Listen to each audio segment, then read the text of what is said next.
परम शांति। आज हम बात करेंगे कि क्या भगवान तानाशाह है।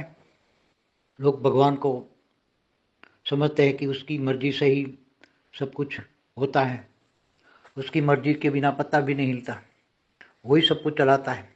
कोई मर जाता है तो कहते हैं भगवान की मर्जी, कोई बुरा हो जाता है तो भी कहते हैं भगवान की मर्जी, कोई अच्छा हो जाता है तो नहीं कहते।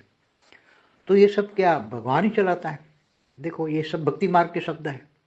भगवान की मर्जी, जो भगवान चाहता है, तो ये सब भक्ति मार्ग के संस्कार है, ज्ञान है। मगर ज्ञान मार्ग, रियल ज्ञान, ब्रह्म ज्ञानी, जो ब्रह्म ज्ञानी है वो ऐसा नहीं सोचता। ब्रह्म ज्ञानी एक्यूरेट, पूरा ब्रह्मांड का आदि मध्यंत का ज्ञान से समझाता है। भक्ति मार्ग वाले तो समझते होंगे भगवान जब सतयुग त्रेता द्वापर कलयुग पूरा होता है, दुनिया खराब होती है तो विनाश करता है। फिर जब असुर बढ़ जाते हैं, धर्मग्लानि का टाइम होता है, तब आके भगवान का अवतार होता है, भगवान विष्णु का अवतार होता है और वो असुरों का विनाश करता है। ये तो बात सही है, धर्मग्लानि के टाइम पर तो होता ही है, क्योंकि भगवान ने गीता में भी कहा है, यदा यदा ही धर्मस्य ग्लानिर्भवति भारत अभ्युत्थानम धर्मस्य तदात्मानं सृजाम्यहम्। जब जब धरती पर धर्मग्लानि होता है तब मैं आता हूँ और असुरों का विनाश करता हूँ। ये तो बात सही है, मगर क्या अर्ध प्रलय, प्रलय, कल प्रलय, महाकल प्रलय, महाकाल प्रलय सब कुछ परमात्मा की मर्जी से होता है। तो ज्ञानी पुरुष जो जिनके पास ज्ञान है, ये सब क्यों होता है? ये सब अर्ध प्रलय क्यों होता है? प्रलय क्यों होता है? कल प्रलय क्यों होता है? महाकल प्रलय क्यों होता है? महाकाल प्रलय क्यों होता है? कौन करवाता है?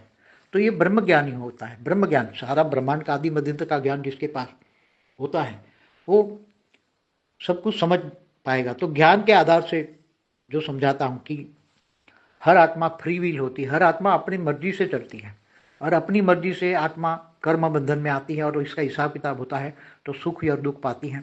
अच्छे कर्म करते हैं तो ऊपर स्वर्ग लोग सुख में ऊपर जाती हैं। जो भक्ति मार्ग में जो मोक्ष कहते हैं तो भगवान विष्णु को याद करती है तो विष्णुपुरी जाती हैं, शिव को याद करती है तो शिवपुरी को जाती है। ब्रह्म ज्ञान होता है, हम ब्रह्मास्मि शिवोम सर्वोम करता है, इसका योग करता है। हम ब्रह्मास्मि, ब्रह्म स्वरूप का ज्ञान होता है तो ब्रह्म स्वरूप ब्रह्मलोक माना परमधाम जाते हैं। तो ये सब अलग अलग भक्ति मार्ग में भी ज्ञान है, मगर ज्ञान एक्यूरेट, शुद्ध ज्ञान, एकदम पवित्र ज्ञान जो मैं समझाता हूँ कि ब्रह्मांड के आदि मध्यंत में क्या होता है और विनाश क्यों करवाना पड़ता है। देखो, सतयुग त्रेता द्वापर कलयुग जब होता है तब देवता और असुरा का भी बहुत युद्ध होता है, देवासुर संग्राम बहुत होता है और बहुत ही तमो प्रधान दुनिया बन जाती है। सतयुग में सतो, त्रेता द्वापर में रजो और कलयुग में तमो प्रधान दुनिया हो जाती है। बहुत संख्या भी बढ़ जाती है, कलयुग में संख्या भी बढ़ जाती है और फिर उसको पूरा विनाश करना पड़ता है।